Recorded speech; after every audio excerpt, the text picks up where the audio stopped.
All right, last week we talked about the introduction to Bhagavad Gita, and we talked about the battle. And the battle in the Bhagavad Gita is not a battle physical that is on land. It is a battle of that which happens in every human being from time immemorial. That is the battle between matter and spirit. Am I a spiritual being or am I a material being? And we can all relate to that, can't we? I desire what? I desire happiness, I desire a nice house, but at the same time, I have this tearing within me that says, but there has to be something more. So these archetypes in Bhagavad Gita are just archetypes that we relate to. And the two main archetypes are Duryodhana, which is the archetype of the selfish, insecure, greedy, small little spoiled brat who always wants more. It always wants for itself at the expense of others, and it tries to what? It tries to gain as much as possible. And we all relate to this, whether we're spiritual or not. We can relate in our lives. Simultaneously, Arjuna, who is a perennial seeker, he consults Krishna. Krishna is a symbol, it's another archetype for the self, that which is eternal consciousness. So, Krishna is an embodiment of Ishvara. Ishvara is, let's say for now, is the total, okay? So the total is consulting Arjuna. We're all Arjunas. We are looking for the truth. We are seekers. So the total is consulting Arjuna how to, number one, live a life of Dharma. That's why Bhagavad Gita is a Dharma Shastra, that is a life of rules of that which when lived would cause the most and the best harmony for oneself and the total. And number two, it is a Moksha Shastra. So this whole course is about these two aspects, Dharma and Moksha. That is how to live that when done so leads one to Moksha. That's the only reason why we're here. This chart is going to be facing us for a long time, all right? And we're going to talk about in this session from the 2/3 down. That is everything from this line downwards we're going to talk about. Why? Okay, before we answer why, first of all, let's talk about the authenticity of this chart, because you deserve to know. If you were to read all of the Upanishads, or the Panchadasi texts, that is the text which outline reality according to both, that is inclusive of Mithya, which is what? Apparent reality, and Satya, which is the absolute reality. If you were to read all of the, and you were to lay it out into a chart, into a graph, into a order, you would arrive with this chart. And this comes from Swami Vidyaranya. He wrote a very advanced text, one of the premier texts in Vedanta, called Panchadasi, and it outlines the map of creation. So we're going to deal a lot about this because it is going to make it much easier to assimilate the information later on, and therefore to discriminate Mithya from Satya, that which I am from that which I am not. So, for example, in Neo-Advaita, we usually have what? We just dismiss Mithya. Oh, it's just an illusion, it's just a dream, it's just a body, it's just your thoughts. You can't do that. You know why? Because if you tell me, oh, you're just consciousness, just focus on that, I'm not satisfied, am I? No way. I'm going to be chasing more truth because I don't feel satisfied. So therefore, why? Because you are the total. Therefore, if I exclude one thing, I feel what? Empty. So therefore, I go and seek because I recognize there is an emptiness in me which I don't fully understand. You see? So for that reason, we will now talk about this chart, and then we can properly get into the Bhagavad Gita Shastra and talk about what Krishna, who is a symbol of what? I said it about 5 minutes ago. The self. The self, yes. The total advises Arjuna, the seeker, how to what? Live and realize the nature of the self. Okay. Any questions so far?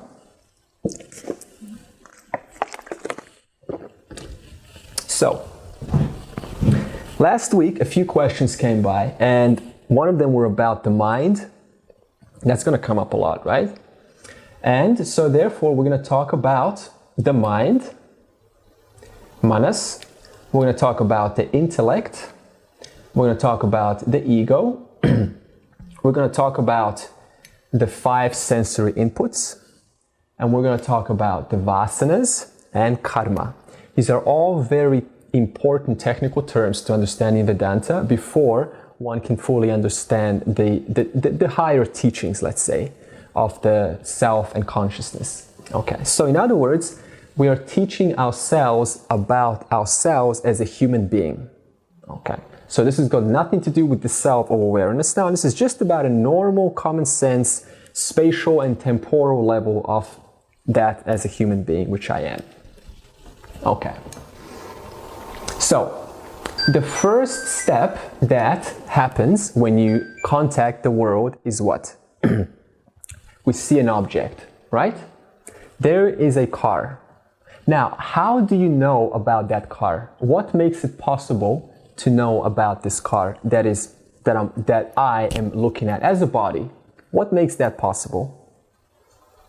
How do I know there's a car? Senses. Okay? The sense. The senses. In this case, the visual sense. Okay, it's very common sense. If there's a sound, then I need a sense to pick that sound up. Now, the question is then, what happens next? When I see a car, where does that information go? The answer is, it goes into the mind. Now, what is the mind? That's the question. And I'm gonna, instead of telling you, I'm gonna tell you to postulate, to imagine what the mind is. Okay. Let's just imagine we're driving. Okay, you're just happy, everything's fine, you had a lovely day, everything's working out. And you're driving, mind your own business, and suddenly some person, really fast, just zooms right past and just swirls into your lane. And you just, it scares you. Okay. Does it scare you? Yeah, of course. It causes what? It causes an emotion. Okay. That emotion is the mind. It's news, isn't it? Because when we talk about the mind, we just talk about the mind. We never even inquire, what is the mind? So the mind is what? The seat of your impulses and emotions.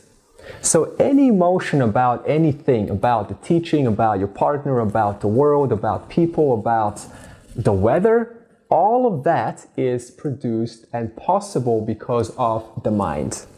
Okay. Then, what is the intellect? The intellect is discriminating power. So, I am driving, or we are driving, and the person goes into our lane. Now, what's the first thing that happens? There's an emotion, there's a feeling, yes? Now, what happens afterwards, after that? Do you just go along with that feeling and lose it? Probably not. You make what? You make a rational decision. How and what am I going to do out of that which is presented in front of me? In other words, we take the emotion and we turn it and we guide it as to how to make a decision, that is what to do with what is presented in this moment. Is that your experience? Mm-hmm. Yeah, what else do you do? So, let's give you a little example. The difference between the intellect and the mind. This is going to help us understand. If there is a dog here, and it's your dog, not somebody else's, it's your dog, and you pull it by the tail, just a little hard, you pull it by the tail. What's the first thing, or how is the dog going to respond? Yelp. It's either going to turn around and bark, or it's going to bite you. Those are the only two options. So, what process is that? What process caused the dog to turn around and bite? Is it the mind or the ego? Or the intellect? Mind. The mind. So, what does that mean? That means that the dog also has anger. That means there is no difference between the mind of a human and the mind of an animal, because its only faculty is just to produce emotions. Our emotions may be more subtle, may be more precise than a dog's. We can have different versions of anger, frustration, we can have grievance, but a dog just has just pure anger. So, but the basis of the emotion is the same. Now, why is it that the dog is incapable of taking that emotion of anger and stopping itself and asking, what could the real intention of this really mean? Why does a dog not have that capacity? That's right, because it doesn't have the intellect. In other words, it has no faculty to take this data, this emotion, and process it and ask, well, what could be the real intention to this? Could he be playing? Could she be trying to get my attention? And if I bite, what would be the consequences of that? And how hard should I bite? The dog doesn't think about that. It just lashes and completely spontaneously acts. Now, there's nothing wrong with that. That means what? The emotion is just an emotion, and we cannot judge it because its job is to take an object in the world and what? Give it a feeling, an emotion, so that you can work with that object. That's how we're able to transact. So if somebody comes up to me, and it's clearly suspicious, maybe even dangerous, I need to experience what? Fear and derivatives of fear in order to take that and survive. Okay. But the question is how I take that emotion and how I direct that emotion. That is the faculty of what? The mind, the intellect. Okay. So, what does this mean for us as a human being? This means if you were to take the mind and the intellect, and as a metaphor, imagine it to be a machine, just a pure machine. And on one end, you have raw products going into the machine. Okay? And on the other end, you have the final product. In other words, raw material enters the machine, being the mind and the intellect, and on the other end comes out the final product. Now, the raw material is what? The stimulus from the world. The machine is what? Mind and the intellect, and the final product, that is how I respond through my 5 organs of action, which is the speech, hands, sex organs, anus, and feet. That depends on what? The quality of the machine, doesn't it? The product depends, the quality of the product depends on the quality of the machine. So what does that mean? That means you can instantly give away somebody's quality of their intellect and mind depending on how they respond. That's why we're all transparent, right? So that means what? That mind and the intellect dictate how one is going to respond to the stimulus from the world. Okay. Now, a question comes up. The question is, what dictates or what determines how the intellect and the mind is going to react?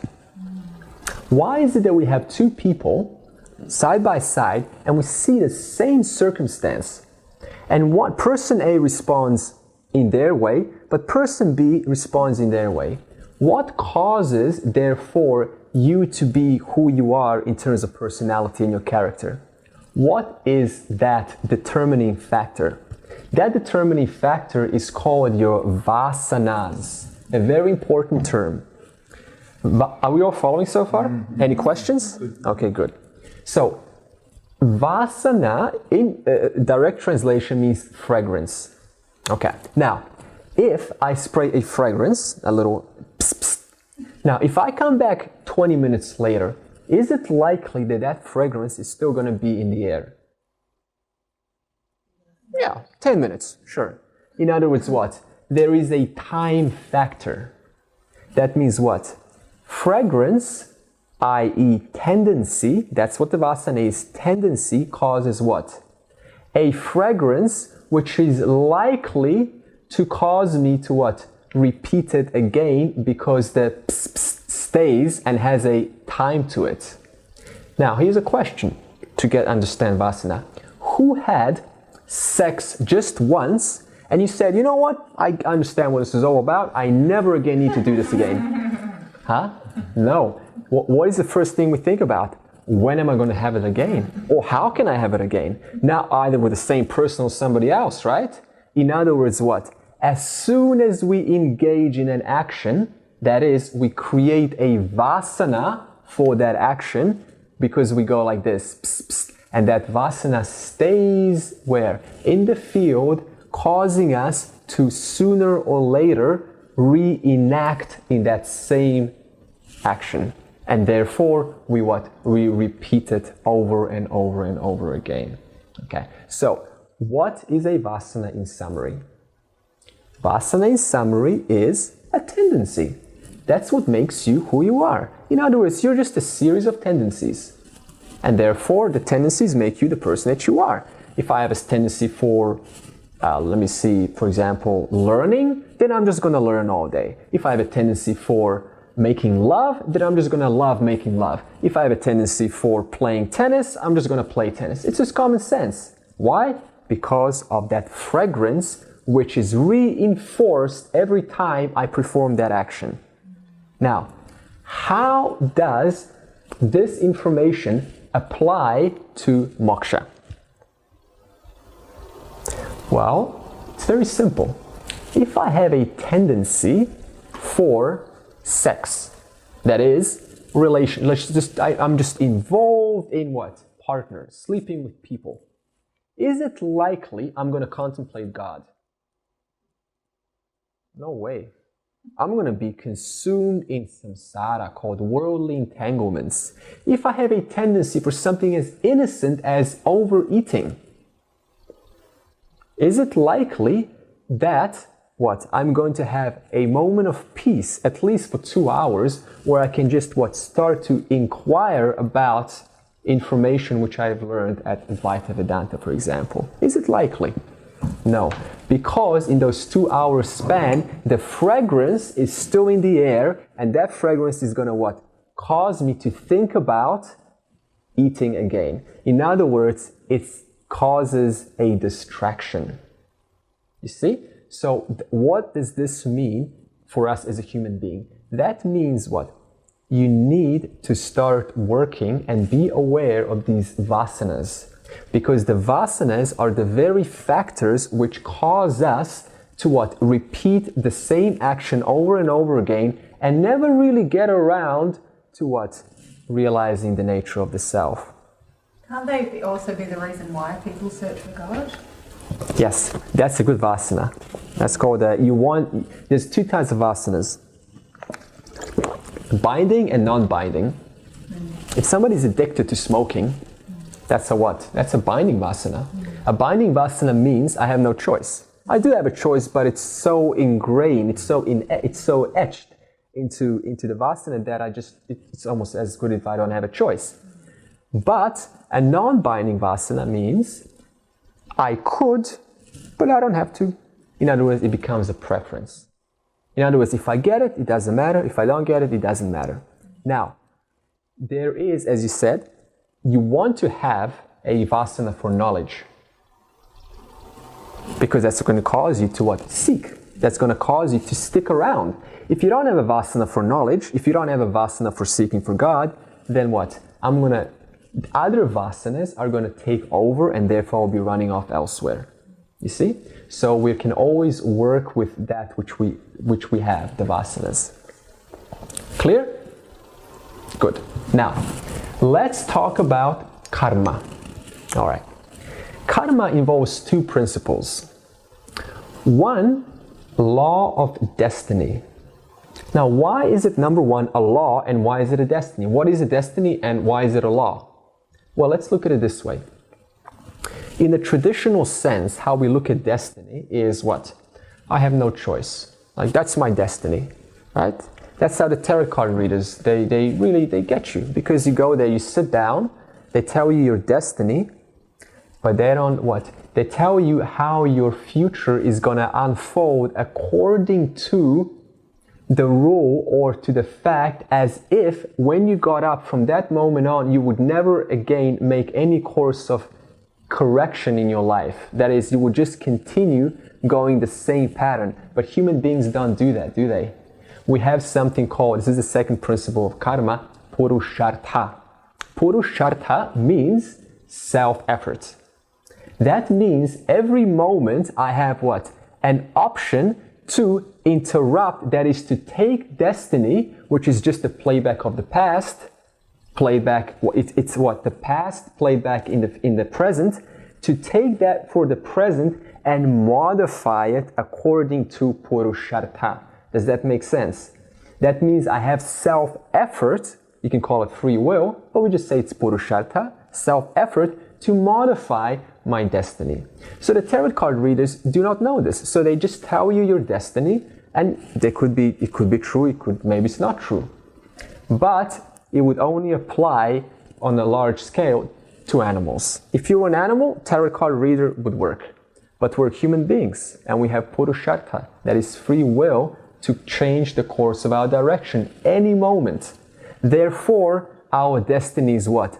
A mixture of, karma is a mixture of destiny with purushartha. Now, destiny, this is an important term, is prarabdha. You may have heard that. Prarabdha karma is the karma which is according to my past actions. But that's not the full definition. We don't stop there. We say there's prarabdha intermixed with purushartha. And that is the full definition of karma. So now we know what karma or destiny is. That is, destiny which is constantly modified by our actions. You see? So, when a guy next time, ladies, goes up to you and says, hey, so do you believe in destiny? You make sure you educate him about purushartha and prarabdha. Alright? I try to appear deep and all. Okay.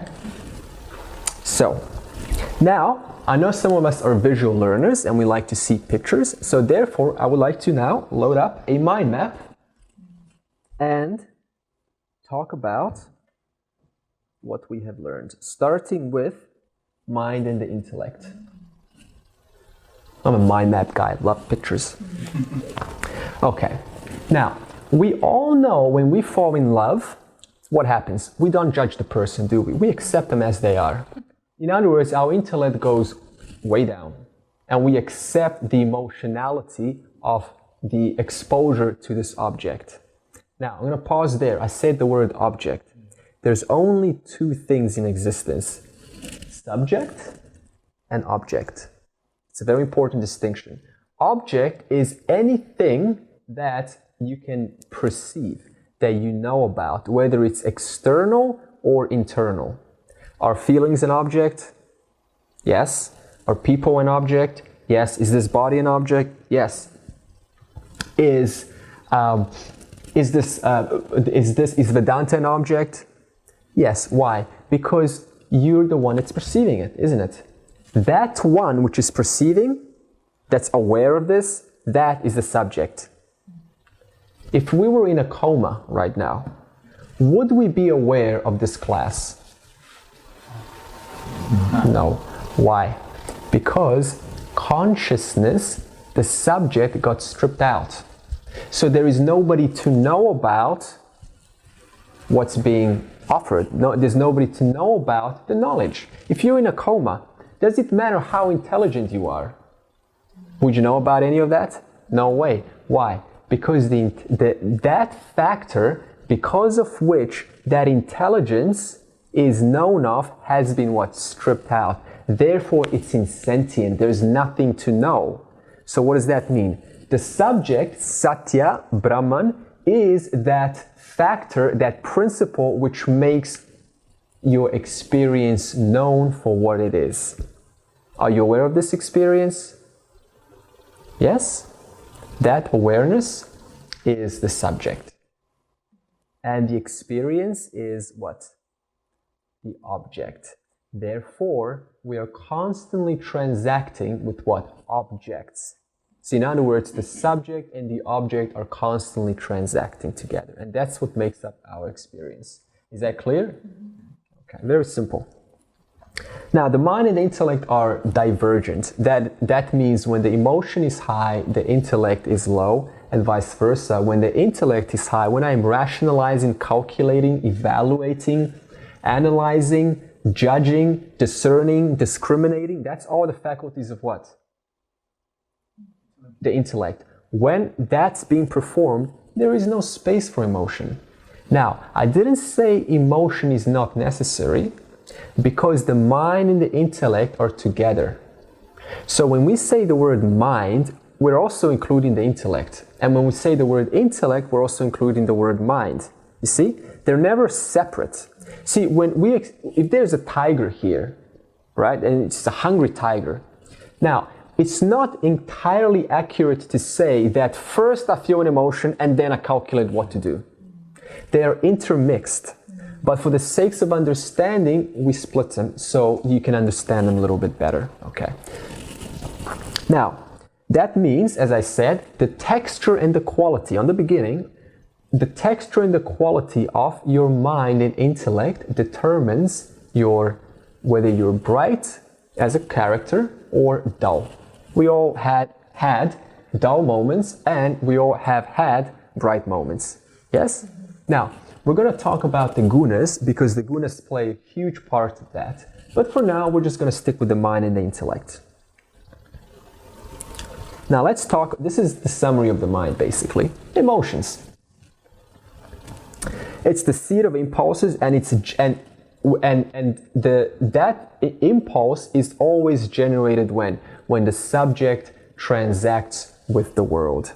It cannot help but to enact an emotion when it contacts an object. That's just the purpose of the mind. You cannot stop it. So that means if a person who is defined as emotional, what would that likely imply? An emotional person. Not a person with emotions, that's normal. Or a person with sentiment, that's normal. But we're talking about an emotional / sentimental.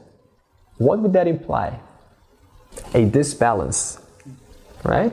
That means the intellect, doesn't grab hold, you could say, it doesn't navigate the mind. Therefore, there's There's a lashing out, there's a inappropriate action.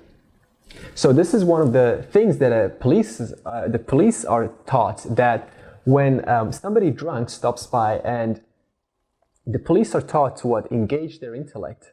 If you've ever been stopped by a cop, I haven't, but I've heard stories. They're very calm, aren't they? And they ask very rational questions. Why?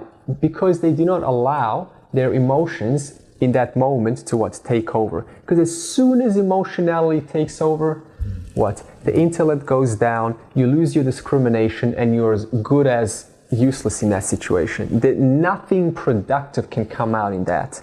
And this is going to be very important as we start the Gita, because Arjuna got emotional on the battlefield. He was supposed to do his job. He was full of war spirit. He was ready to prosper. He was ready to do his dharma. And when he came to the middle of the battlefield, he was standing between the Kauravas and the Pandavas, and he looked and he said, "Oh, my heart is melting. How can I have joy with the victory of so many souls dead and so much blood spilled everywhere? Krishna, I cannot do it." And he puts his bow down and he sits down on the charioteer, completely defeated by his emotionality. And that's when Krishna starts to teach him how to regain his composure. That means, as a seeker of this knowledge, we have to address our emotions. Now, you don't hear this in the spiritual world from Muji or Gangaji, do you? You just hear, just focus on consciousness. But here we're telling you, you're a human being, and therefore address the primary factor, which is an objection or an obstruction to realizing my nature. And that is being over-emotional. Okay. So, the mind is always swayed by demands of the senses. That's what the mind likes.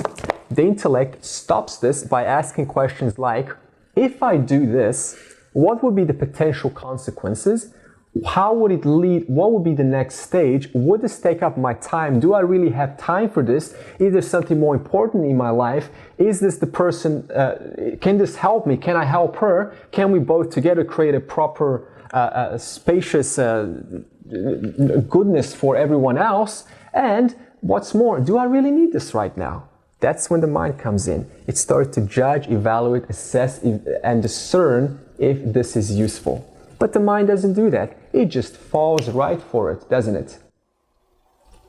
That's the difference between dating emotional people and intellectual people. Emotional people, they're so easy to get, actually, because they just fall right for it, don't they? Okay, so the modern society today is driven by the mind, basically. Now it talks about the mind, and this is why. Well, because we're not educated. We just go about our routine, about our life, and we don't exercise the intellect. We just do the simple stuff. Take care of the family, take care of the kids, take care of our little family, a little community. But there is no exercise of the most important critical factor, which is your intellect. That faculty, which is absolutely crucial for discerning the satya from mithya. You see? So that's why we need to first address that faculty and these faculties which can be obstructions to our success. Okay. So the modern society is misled by feelings, and it operates from the mind, and its motto is, if it feels right, let's do it. Hey, this feels good, let's do it. But the intellect stops that, and it's able to discriminate. All right. Can I just ask, but where's the intellect getting its information from? Vasana. Okay, that's a good question. Let's cover that more. So, I talked about at the beginning, according to what factor does the intellect and the mind react? In other words, how does it decide whether to how does it guide the actual experience? Right? That's a fair question. If I'm confronted by somebody, what determines how I take my intellect and my mind and use that to respond appropriately, or respond in a rough manner, in a rude manner? So that comes from where? Tendencies. You see? Your conditioning. That's your conditioning. So in other words, my tendencies determine how I use my mind and my intellect. And it guides the mind into intellect to make a decision according to the vasana. For example, Hitler, he was a very intelligent guy, but his vasanas for superiority and power took that intelligence and that emotion and it guided it into destruction. Similarly, taking a vasana that is if you, for example, are kind and compassionate and just generally patient, then when you're confronted, how will you react to that person? Kind, compassionately, and patiently. You will listen to them and you will see their point of view. That's why I said vasanas are crucial. Now we're going to talk about how to address these vasanas. Now, the difference between the mind and the intellect, just for a little bit further clarification, is the mind is like a receiving clerk who receives mail in the office, and its only job is to open the mail, and when it reads the mail, it either goes, puts it aside, puts it aside, puts it aside. In other words, the emotion according to the mail is appropriate. That's what the mind does. It has an emotion according to the stimulus. Now you're going to ask, who determines what kind of emotion, right?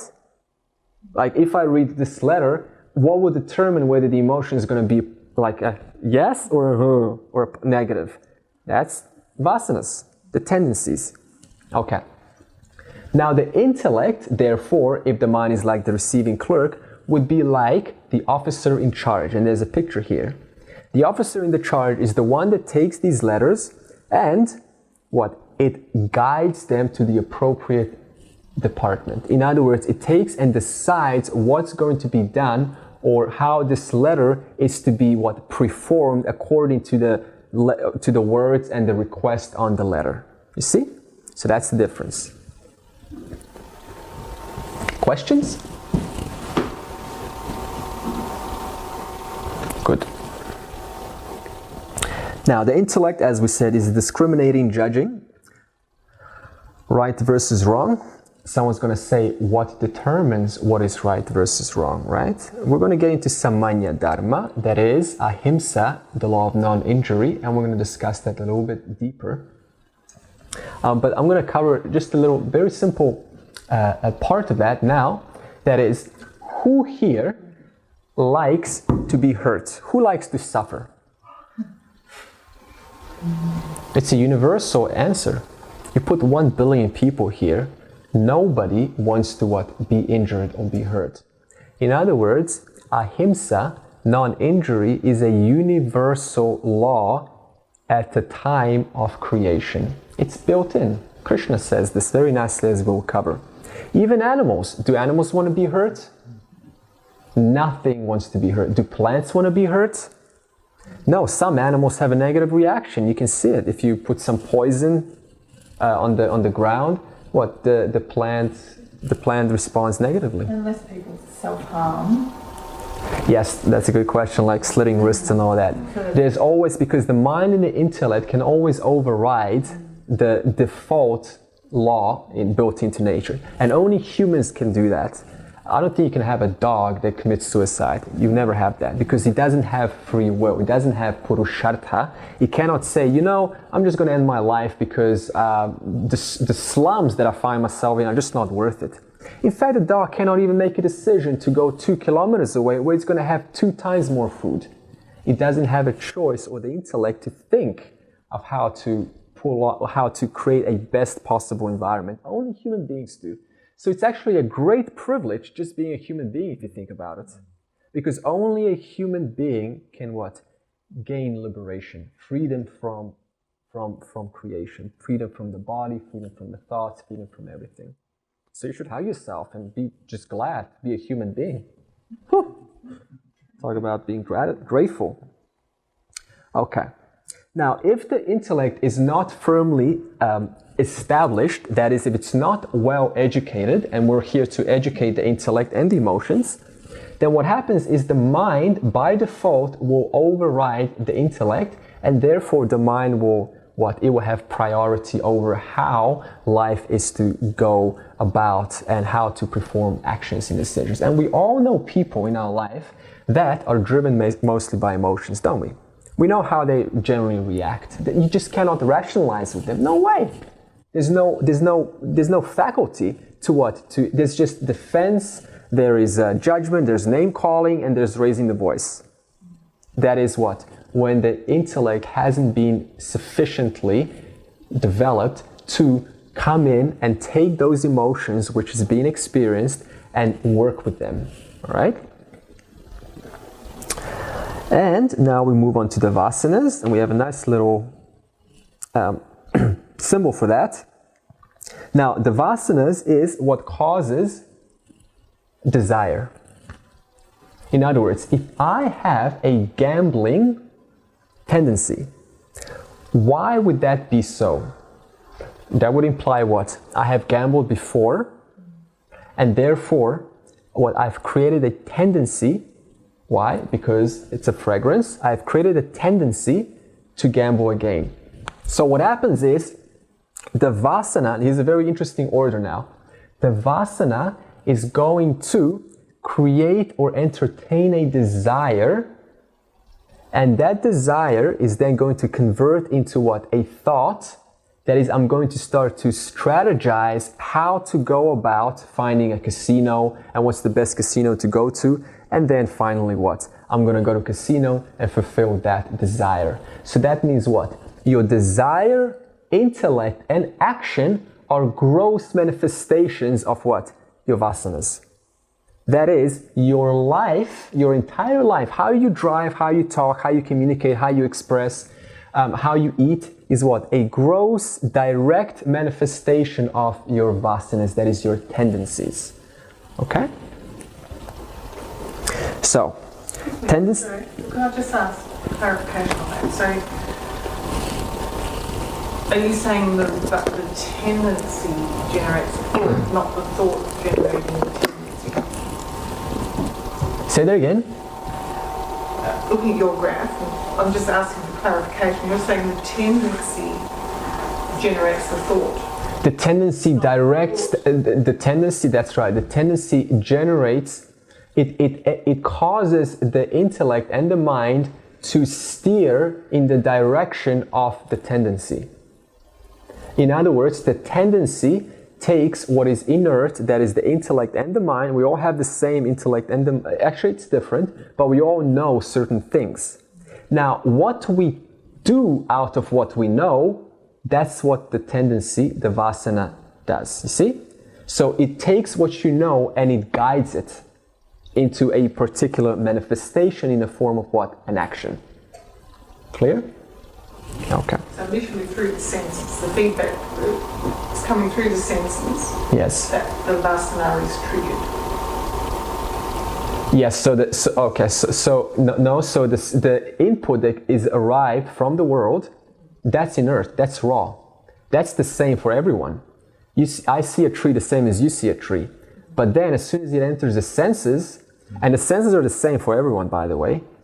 As soon as it enters the mind and the intellect, have a reaction according to the tendency. So if I have had, for example, if I saw a person who hung themselves on a tree, so that would mean what? Every time I see a tree, that would cause me to have a reaction according to what?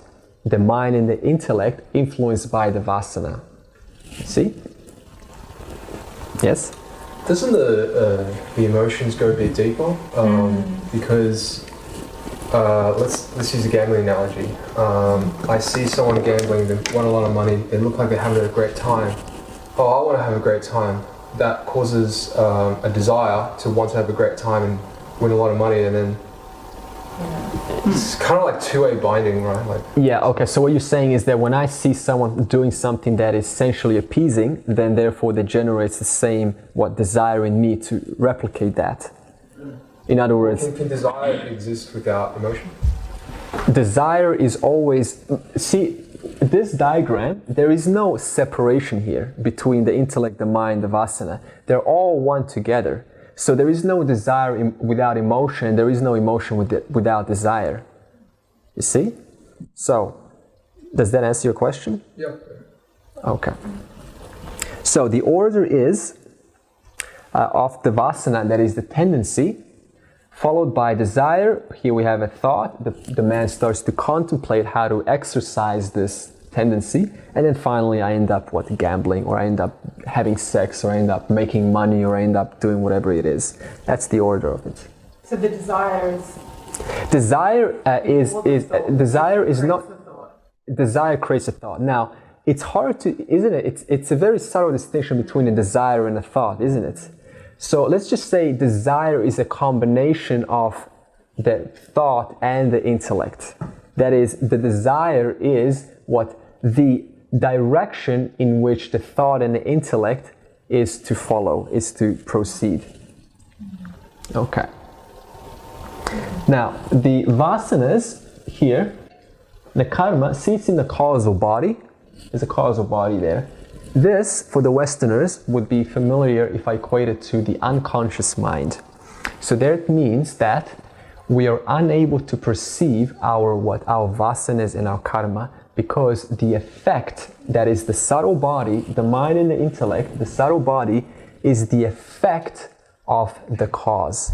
And we just discussed that now. My mind and my intellect and my ego, that ego is the actor, the enjoyer, the one that does, is influenced by the causal body, that body which causes me to do what I do. You see? So that's the difference between the causal body and the subtle body. The subtle body includes the mind, the intellect, and the ego, and the causal body is where your vasanas are.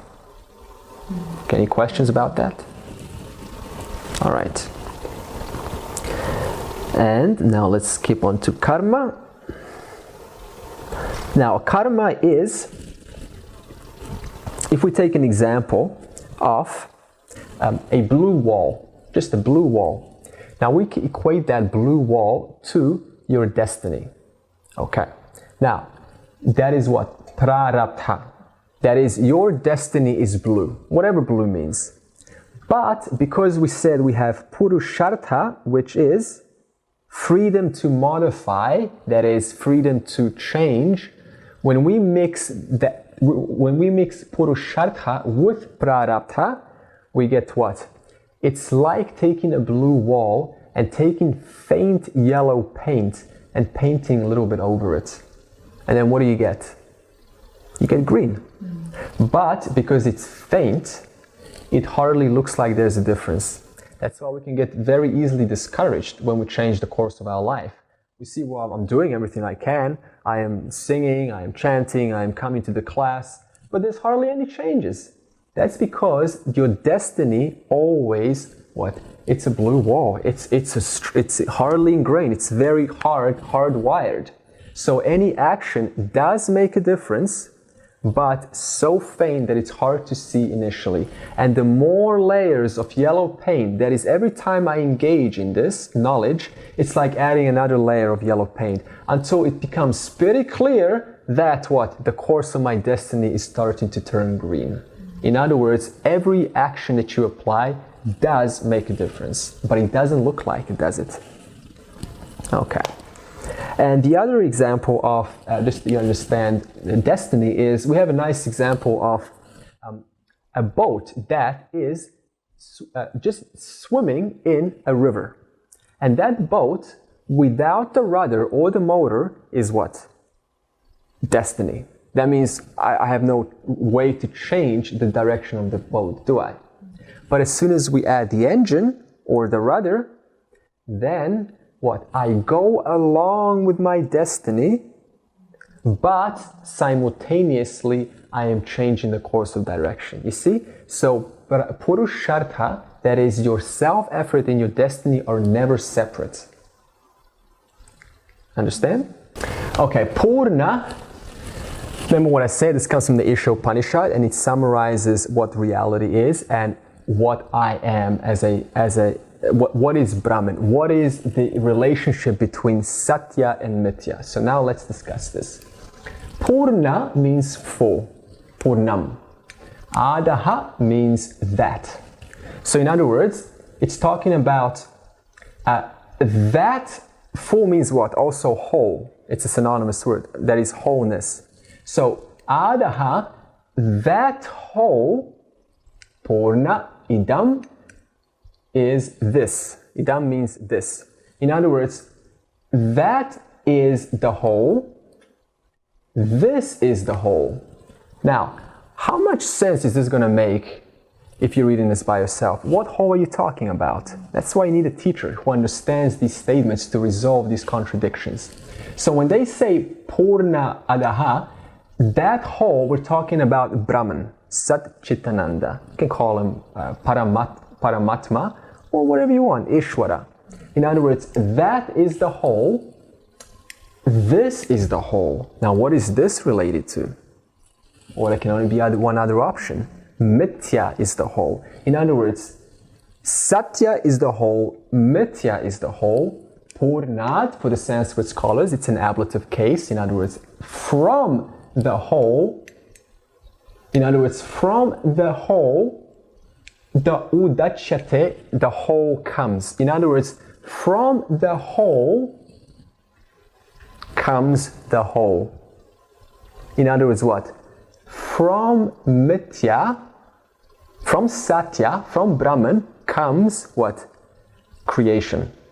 In other words, from the whole. They don't say Mithya and Satya, do they? They just say from the whole comes the whole. In other words, from Brahman, from that principle from which everything emanates from the illuminating factor consciousness, comes what? Creation, comes the universe. Purnasya, of that whole, and then we have a adaya, which is a gerund, which is a past tense, like having eaten, having done, having gone, having said. So of that whole, in other words, having removed the whole of that whole, now what does that mean?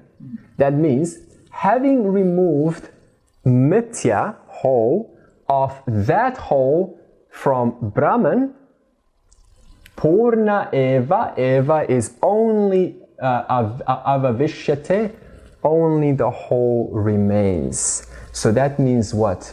When I remove the whole from the whole, only the whole remains. So now let's explain this as a tangible example in 3 minutes until it's 7:30. So just imagine this jumper is all there is in creation. That's all there is. It's just this jumper. Okay. Now, if, let's say we take a strand out of this jumper and we silk reel it out, does it look like a jumper eventually? No, it's going to be what? A ball, a fluff of what? Wool. In other words, when I take out this, because we just said this all there is, this is the whole. When we take out what? The whole, mithya, the form, out of that which constitutes the form, satya, we get what? We still get that which constitutes the form. Now, what does mithya mean, just for a revision? Mithya means apparent reality. Now, what does this look like? A jumper. If I cut the sleeves off and I stitch up the ends, is it a jumper then? No, it's a big beanie for a giant maybe, or it's a bag, a woolen, it's just a wool bag, you can put things in there. So what does that mean? Mithya means apparently real. So we're not saying this is unreal, like Tony Parsons and these other neos would say. We're saying it's real until it's no longer real. In other words, it's a jumper until it's no longer a jumper. You see? So as soon as the form changes, the label which you called it, that label no longer applies. But what stays? The whole. The constituent because of which that form, that label, that name is what? Possible. That because of which that label depends on. That means what? Mithya, the jumper, depends on satya. In other words, there is no mithya without satya and satya without mithya. You see? Can I have, if I take this and I turn it into a blanket, have I gotten rid of the jumper? Yes. Have I gotten rid of the wool? That means what? No matter what form mithya takes on, that's exactly where satya is. So what does this mean? Is your body mithya? Yes, it is, because now it's like this. 5 years from now, it's going to be different. In other words, it is until it's no longer that. That's what mithya means. So it's apparently real. Are your thoughts and intellect mithya? Yes. So everything we discussed is what? Mithya. Because what? It changes from one to the other. So that means what? We can get rid of our intellect, our body, our minds, and what remains? The whole. In other words, take whatever you want out of creation, and what remains? The whole. And that whole I am. That's the word I. Whenever you say I, that's what it's pointing to. Okay. So now let's sing this together again.